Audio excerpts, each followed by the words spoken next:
बिस्मिल्लाहिर्रहमानिर्रहीम। अस्सलाम वालेकुम नाज़रीन, आप देख रहे हैं प्रोग्राम असल बात में। आपका मेज़बान मोहम्मद अरसलान फ़ारूक। पाकिस्तान की फ़ॉरेन पॉलिसी के ऊपर आज तफसील से बात होगी। जो Biden prime minister Imran Khan की फ़ोन कॉल का मामला डिस्कस करेंगे। 5 अगस्त के इक़दाम के ऊपर तफसील से बात करेंगे। बरतानिया ने पाकिस्तान को रेड लिस्ट के अंदर रखा हुआ है, इसके ऊपर आज खुसूसी तौर पर बात होगी। कुछ इंटरनल पॉलिटिक्स की बात करेंगे। मुस्लिम लीग नून की मुज़ाहमत और मुफाहमत के मामले के ऊपर बात होगी। वफाक और सिंध के मामले के ऊपर खुसूसी तौर पर बात करेंगे। मैं बहुत मशकूर हूँ जनाब मुजीबुर रहमान शामी साहब का कि उन्होंने खुसूसी तौर पर वक्त दिया। हमने 5 अगस्त को योम इस्तेहसाल के तौर पर मनाया सर। 2 साल बीत गए स्पेशल स्टेटस को ख़त्म किए हुए भारत की जानिब से। सर इससे पहले पाकिस्तान का मुतालबा ये हुआ करता था कि भारत अक़वाम मुत्तहिदा की करारदादों के मुताबिक फ़ैसला करे और कश्मीरियों को उनका हक दे। लेकिन अब हमारा ये मुतालबा होता है कि 5 अगस्त का फ़ैसला वापस लिया जाए। सर हमें एक स्टेप आगे बढ़ना चाहिए था, एक स्टेप पीछे चले गए सर हम। देखिए, जो भी मुतालबा होगा वो हालात को देखते हुए होगा। जी जब कश्मीर पर भारत का गासिबाना कब्जा था जी और कश्मीर की रियासती हैसियत भी तस्लीम शुदा थी, तो उस वक्त बात हो रही थी अक़वाम मुत्तहिदा की करारदादों की, जी और बात हो रही थी शिमला मुआहदे के मुताबिक हल तलाश करने की। जी तो आज भी जो हल तलाश किया जाएगा या जो हल होना चाहिए वो तो अक़वाम मुत्तहिदा की करारदादों के मुताबिक होना चाहिए। बिल्कुल ठीक।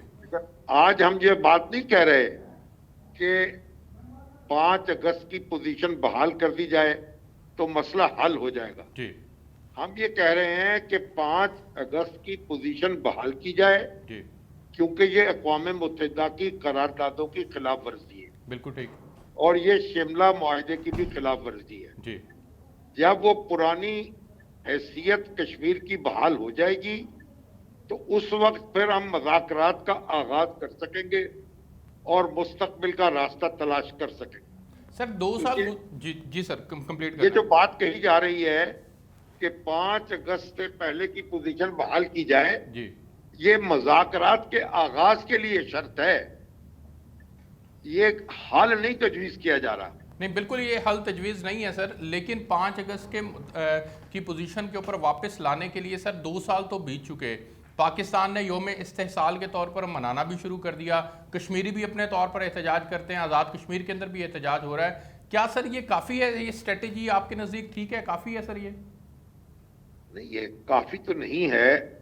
इसको इसको मजीद इसके अंदर डेप्थ पैदा होनी चाहिए, मजीद हमें कोशिश करनी चाहिए। लेकिन ये बात समझ लें कि हमें जो कुछ भी करना है वो पुरअमन तौर पर करना है, दुनिया को अपना नुक्ता नजर समझाते हुए करना है, दलील की ताकत से करना है। हम कोई जंग का आगाज नहीं कर सकते, जंगें तो हम पहले भी कई लड़ चुके हैं, जी तो मसला हल नहीं कर सके। जी तो हमें जो टूल्स हैं, जो मुरवजा, उनके मुताबिक ही आगे बढ़ना होगा और अक़वाम मुत्तहिदा को मजबूर करना होगा कि वो अपनी करारदादों पर अमल करने का इंतजाम करे। तो हम ये बात आपकी दुरुस्त है ठीक। कि हम ये अभी तक ये हम रिवर्स नहीं कर सके इस फैसले को, जी लेकिन आप ये भी समझे कि दुनिया भर में किसी ने इस फैसले की तायद नहीं की। जी बिल्कुल ठीक। कोई एक मुल्क ऐसा नहीं है जो भारत के इक़दाम की तौसीक कर रहा हो और उसको और हम कह रहा हो कि कश्मीर का मसला जो है वो हल हो गया। ठीक पूरी दुनिया कश्मीर को एक मुतनाज़ा इलाका समझती है और भारत के मौक़िफ़ को मुस्तरद कर चुकी है। तो ये भी हमारे लिए एक तवानाई का सामान तो है ना। लेकिन सर जो हमारी हुकूमत की तरजीहात में अगर बात की जाए, फवाद चौधरी साहब ने भी स्टेटमेंट दी कि ये वज़ीर आज़म साहब चूँकि सफ़ीर बने थे और सफारतकारी उन्होंने बेहतरीन अंदाज के अंदर निभाई है। लेकिन सर अगर दुनिया दूसरी तरफ भारत के इक़दाम की तौसीक नहीं कर रही तो खामोश हमायत भी तो जारी है ना सर। और ये इस खामोश हमायत को फिर क्या समझा जाए सर कि वो चूँकि इकनॉमिकली वहाँ पर मार्केट बहुत बड़ी है इसलिए दुनिया खामोश है इस सारे मामले के ऊपर? देखिए, बहुत सारे फैक्टर्स होते हैं। इंडिया एक बड़ा मुल्क है, उसका अपना एक असर और रसूख है, जाहिर है उसकी फिर एक मंडी भी बड़ी है। ये सारी चीजें हमें देखनी पड़ेंगी। जी। इसके बावजूद वो दुनिया से सपोर्ट हासिल नहीं कर सका। हाँ। और दुनिया उसको खामोश तायीद नहीं बरहम कर रही, जी। बल्कि आप देखिए यूरोपीय यूनियन से, बर्तानिया से और अमेरिका से आवाजें उठ रही हैं, ठीक। और अब तो रूस से भी आवाजें उठ रही हैं, जी। जिनमें कश्मीर की सूरत हाल जो है उस पर एहतजाज किया जा रहा है। ठीक। और कहा जा रहा है कि वहां इंसानी हकूक की खिलाफ वर्जी खत्म की जाए। तो दुनिया खामोश तायीद नहीं कर रही, बल्कि खामोशी से एहतजाज भी कर रही है, ठीक। और एहतजाज के लिए कुछ सदाएं भी उठ रही हैं। जी। तो ये भी हम नजरअंदाज नहीं कर सकते इस बात को। लेकिन सर, जो पाकिस्तान अगर अपनी फॉरेन पॉलिसी के ऊपर थोड़ी सी नज़र दौड़ा कर देखे, जिस तरह से ओपोजिशन भी तनकीद कर रही है कि ये इमरान खान साहब वो हैं जिन्होंने एक न्यूक्लियर मुल्क को वहां पर ला कर खड़ा कर दिया है कि ना तो मोदी को ये प्रेशराइज करवा सके, ना जो बाइडन से अब तक कोई राब्ता बहाल हो सका, ना वहां से फ़ोन कॉल आ सकी सर, कि मोहित यूसुफ साहब को भी वहां जाकर ये कहना पड़ गया कि वाकई कॉल नहीं आई सर। तो ये तमाम चीज़ें इस तनाजुर के अंदर देखें तो हमें अपने गिरबान में झांकने की ज़्यादा ज़रूरत नहीं है। देखिए, जो बाइडन का मामला तो रखिए एक तरफ जी। असल बात अब हम कश्मीर पर गुफ्तगू कर रहे हैं। जी। तो कश्मीर पर मैं नहीं समझता कि हमें पार्टी पॉलिटिक्स जो है वो करनी चाहिए, या पार्टीगन एटीट्यूड हमें रखना चाहिए। जी। कश्मीर का मसला को मौजूदा हुकूमत ने पैदा नहीं किया। ठीक। ये पाकिस्तान जब कायम हुआ तो उसी वक्त पैदा हो गया था, और मुख्तलिफ हुकूमतें जो हैं इसको हल करने की कोशिश करती रही हैं, लेकिन उस पर कामयाबी नहीं हो सकी।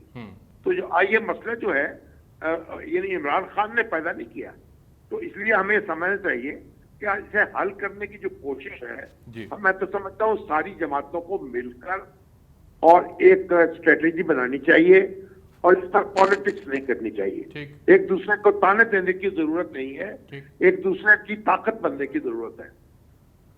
अच्छा, मुझे सर ये बताइएगा कि इस मामले के अंदर तो चलें ठीक है, हम इमरान खान साहब को मुर्दे इल्ज़ाम नहीं ठहराते, लेकिन सर अगर अफगानिस्तान के कॉन्टेक्स्ट में बात की जाए और जो बाइडन की बात की जाए, और आज एक और नया मामला हुआ कि हमें कोरोना के बावजूद रेड लिस्ट में बरतानिया ने रखा लेकिन भारत को निकाल दिया। सर, ये फैसला भी आप इसको किस नज़र से देखते हैं? क्या हमारा फॉरेन ऑफिस इतना एक्टिवली रोल प्ले नहीं कर पा रहा जिसकी वजह से हम वहां पर अपनी पाकिस्तान की बात नहीं मनवा पा रहे? देखिए, हर मुल्क के अपने अपने मामलात हैं, उसको अपने अपने फैसले करने हैं, और हमें उसको अपना नुक्ता नज़र समझाना चाहिए। ये बात तो एक हकीकत है ना कि पाकिस्तान कोरोना की वबा फैली हुई है जी, ये इससे तो इनकार नहीं कर सकते। तो अगर कोई मुल्क जो है इसमें एहतियात कर रहा है तो हम अपना उसको बात समझा ही सकते हैं ना। तो हम कोई लठ लेके तो लोगों को पीछे नहीं पड़ सकते, और इसमें जो हुकूमत की खामी या नाकामी है उस पर तनकीद भी कर सकते हैं, लेकिन बहरहाल हम ये तो नहीं कर सकते कि बरतानिया की पॉलिसी भी हम बनाएंगे और अमेरिका की पॉलिसी भी हम बनाएंगे। हमें तो अपनी पॉलिसी बनानी है ना। ठीक हो गया। अच्छा सर, मुझे एक ब्रेक पे जाना है, मैं ब्रेक से वापस आता हूं, तो फिर अफगानिस्तान के कॉन्टेक्स्ट में मैं चाहूंगा कि थोड़ी सी गुफ्तगू कीजिएगा कि पाकिस्तान ने जो अपना प्लानिंग की है, जो इन्होंने स्ट्रेटजी अपनाई है सर, उसको आप किस नज़र से देखते हैं? वो स्ट्रेटजी दुरुस्त है? पाकिस्तान अफगानिस्तान के अंदर जो अमन का ख्वाह है, क्या इस तरह से मौजूदा सिनेरियो के अंदर अमन मुमकिन हो पाएगा कि नहीं? एक ब्रेक लेते हैं, मेरे साथ रहिएगा।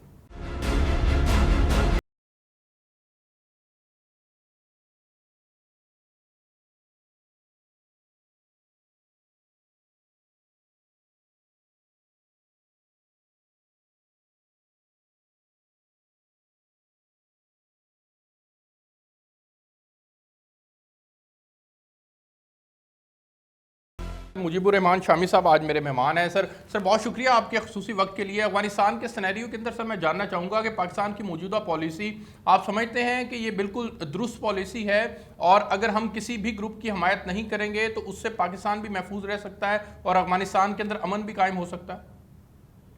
देखिए, पॉलिसी हमारी इस लिहाज से तो दुरुस्त है कि हमें अफगानिस्तान में फरीक नहीं बनना, और अफगानिस्तान की आग में अपने आप को पेश नहीं करना झुलसने के लिए।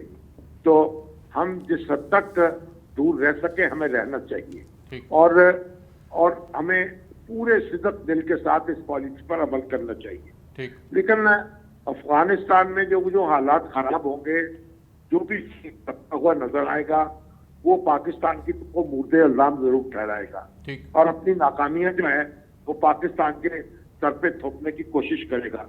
आप खुद देखें इस तरह नेटो फोर्सेस जो हैं वो 1 लाख से ज्यादा नेटो फोर्सेस वहां मौजूद रही हैं ठीक। और 20 साल तकरीबन लड़ाई हुई है और $1 ट्रिलियन से ज्यादा जो है वो अमेरिका ने इस जंग में झोंके हैं। बिल्कुल तो ऐसे। उसके बावजूद वो अगर अपने मकासद हासिल नहीं कर सके तो पाकिस्तान ये कैसे दावा कर सकता है कि वो अफगानिस्तान में मदाखलत करके अपने मकासद हासिल कर लेगा या अपनी मर्जी से हालात का रुख मोड़ देगा। ठीक। तो पाकिस्तान, ये अफगानिस्तान एक बड़ी पेचीदा मुल्क है और अफगानिस्तान के जो लोग हैं वो बहुत एक दूसरे के साथ मुसालहत का रवैया अपनाने में बहुत गुरेजा रहते हैं।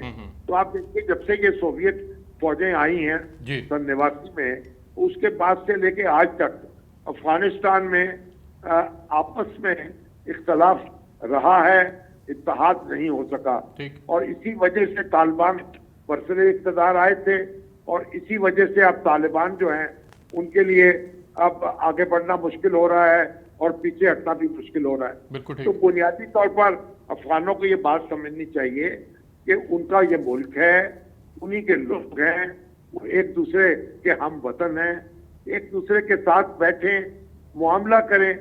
हम तो दुआ कर सकते हैं और ये आरजू कर सकते हैं कि अल्लाह ताला हमें इस आग से महफूज रखे और हमें मुहाजिरीन का नया रेला पाकिस्तान में ना आए और पाकिस्तान को मुलव्वस करने की कोई कोशिश जो है कामयाब ना होने पाए। अच्छा सर, मुझे मुल्की मामलात के ऊपर कुछ थोड़ी सी गुफ्तगू करनी है। मुस्लिम लीग नून के ऊपर बड़ी सख्त तनकीद की जा रही है। शहबाज शरीफ साहब ने जब से अपने इंटरव्यू दिया उसके बाद से मुफाहमत और मुजाहमत का बयानिया एक पूरा वीक हुआ, ये चलता रहा बात। आप क्या समझते हैं सर कि मुस्लिम लीग नून में अब भी ये कन्फ्यूजन मौजूद है और पार्टी लीडरशिप को इसके ऊपर फैसला करना होगा?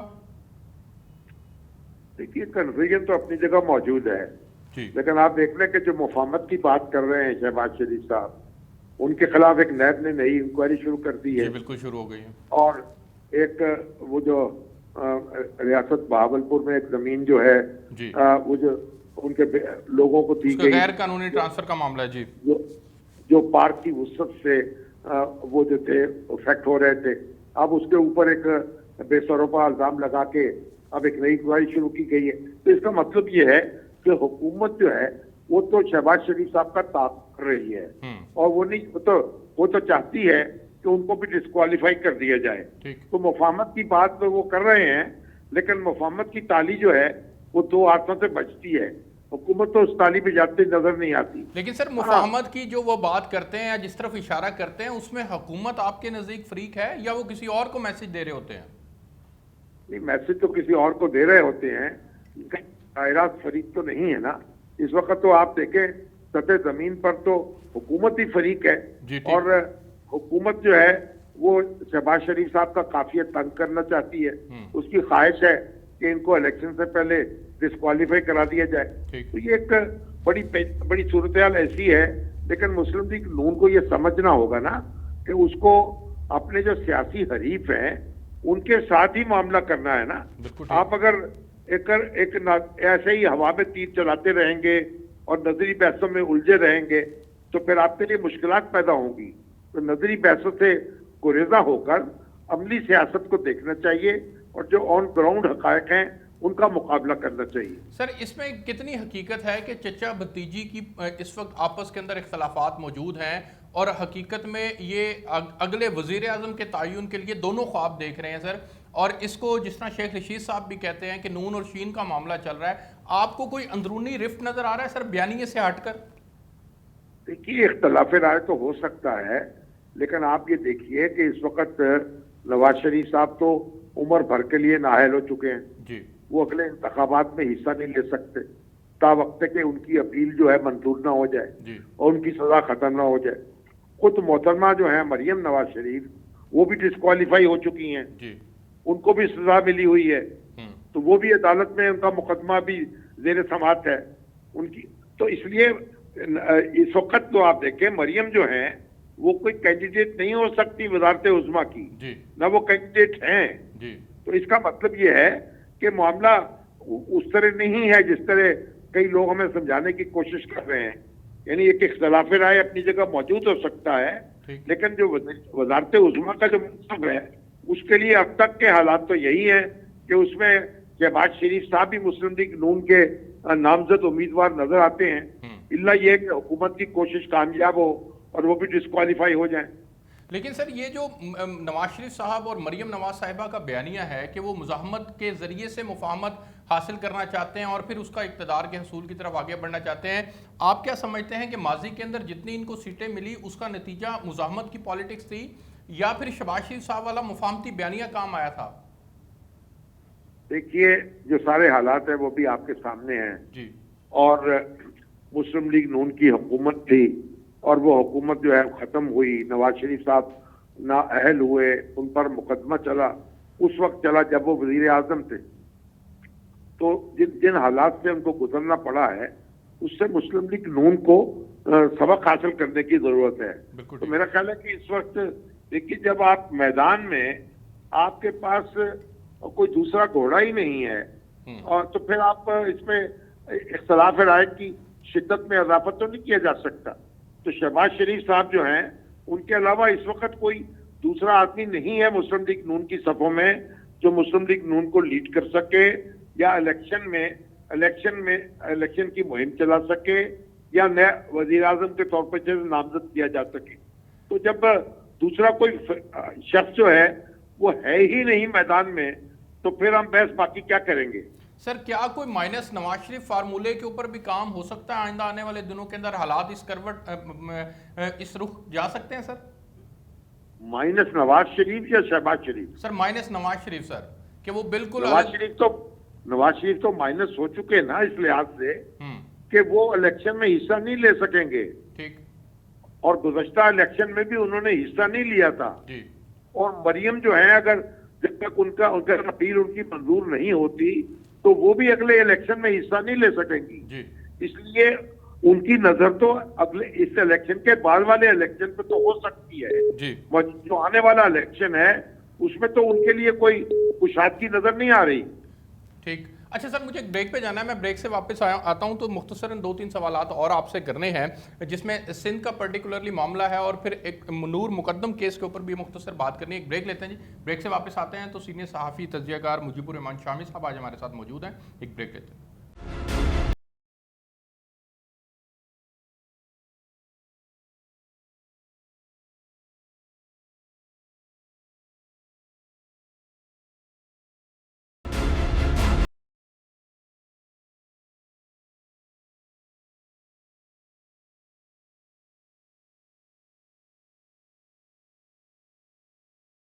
जी वेलकम बैक नादरीन। सीनियर सहाफ़ी और तज्ज़ियाकार जनाब मुजीबुर रहमान शामी साहब आज हमारे मेहमान हैं। सर बहुत शुक्रिया आपका प्रोग्राम के अंदर वक्त देने के लिए। सर मैं सिंध के कॉन्टेक्स्ट के अंदर बात करना चाह रहा हूँ कि ये नई वज़ीर-ए-आज़म साहब ने नई टास्क दे दिया है, वहाँ के वज़रा और वहाँ की काबीना के अरकान से मुलाकातें हो रही हैं और क्या कोई सिंध के अंदर भी आप आने वाले दिनों में चेंज देख रहे हैं सर? ये वफाक की इन्वॉल्वमेंट बढ़ जाएगी, कुछ मामलात ख़राबी की तरफ जाएंगे? जिस तरह से हमें लास्ट वीक देखने को मिला कि सिंध ने एक फैसला किया, उन्होंने 1 हफ्ते का लॉकडाउन किया और वफाक ने उसके ऊपर कड़ी तनकीद की। देखिए, वज़ीर आज़म इमरान खान जो हैं एक सियासी पार्टी के सरबराह जी, तो सियासी पार्टी के सरबराह के तौर पर तो उनको यह हक हासिल है कि आइंदा इंतखाबात में अपनी हिकमत अमली जो है उसको करें और कोशिश करें कि उन्हें इंतखाबात में कामयाबी हो जाए। तो सिंध के अंदर अगर वो इस हवाले से कोई कोशिश करते हैं और नए अलायंसेस बनाते हैं या लोगों को अपने साथ शामिल करते हैं तो इस पर तो एतराज नहीं किया जा सकता, ये तो उनका जमहूरी हक है। ठीक। बाकी जहां तक देखिए इस वक्त जो वबा का मामला है उसमें तो मेरा ख्याल वफाक का रवैया जो है वो काफी मुझे यानी पेचीदा नजर आता है। देखिए, अगर कराची में हालात खराब हो रहे हैं और वबा फैल रही है तो उसके लिए तो इकदाम तो सख्त करने होंगे ना। ये कोई सख्त इकदाम जो हैं वो कोई हमेशा के लिए नहीं होंगे, वो चंद रोज के लिए होंगे और आप उसको रिवर्स कर सकेंगे जो फैलाव है उसको।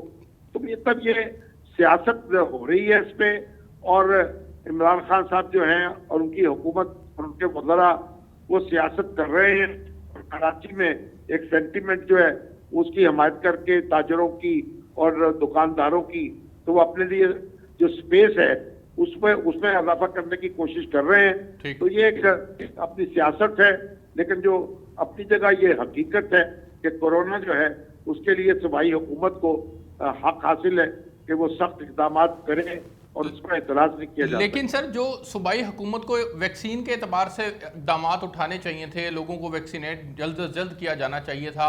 ताजर बरादरी भी वहां पर सिंध हुकूमत को तनकीद का निशाना इसलिए बनाती है कि इन्होंने लोगों को वैक्सीनेट नहीं किया, ये जिम्मेदार हैं, बैड गवर्नेंस इनका है, इनकी वजह से है, जिसकी वजह से हमारी मुआशरत जो है वो तबाह हो रही है। सर तो आप सिंध हुकूमत को कितना जिम्मेदार समझते हैं? देखिए, ये तो जो वैक्सीनेशन है वो तो फेडरल गवर्नमेंट ने मंगवानी थी जी। फेडरल गवर्नमेंट ने मंगवाई है। जो तकसीम उन्होंने की है, जब वो सूबे को देते गए हैं तो लगती गई है जी।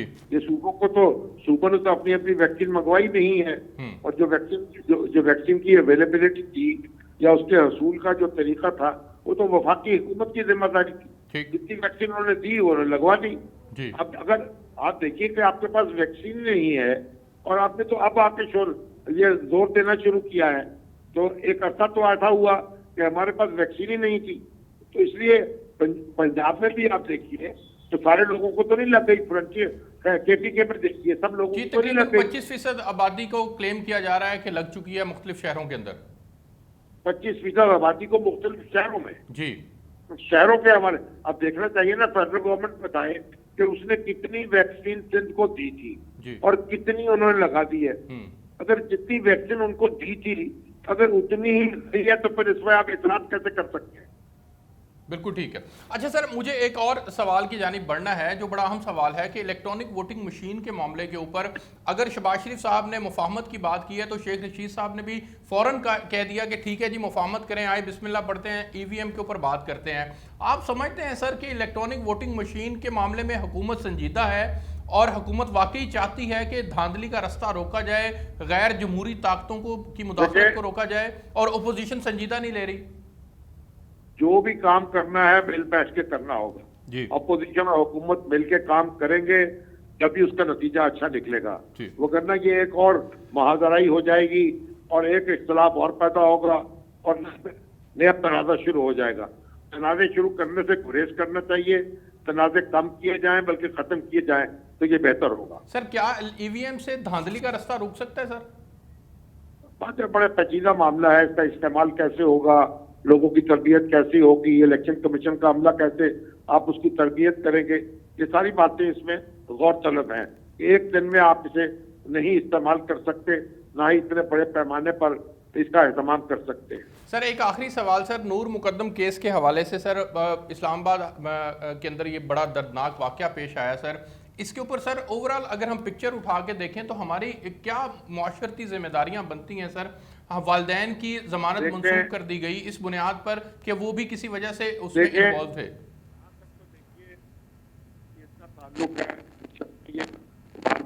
है जो लोग उसके मुआवन रहे हैं जी, उनको सजा मिलनी चाहिए कानून के मुताबिक जी। तो जुर्म जो है उसका तो आप जवाब फराहम नहीं कर सकते ठीक, लेकिन उसका जो माहौल है, उसका जो पस मंजर है, उसमें जो हमारी अशराफिया के रवैये हैं, उनका जो कल्चर है, वो सारी चीजें हमारे सामने आई हैं। उनमें भी बहुत शर्म के कई मुकामात हैं, इस पर भी गौर करना चाहिए हम सबको इज्तिमाई तौर पर।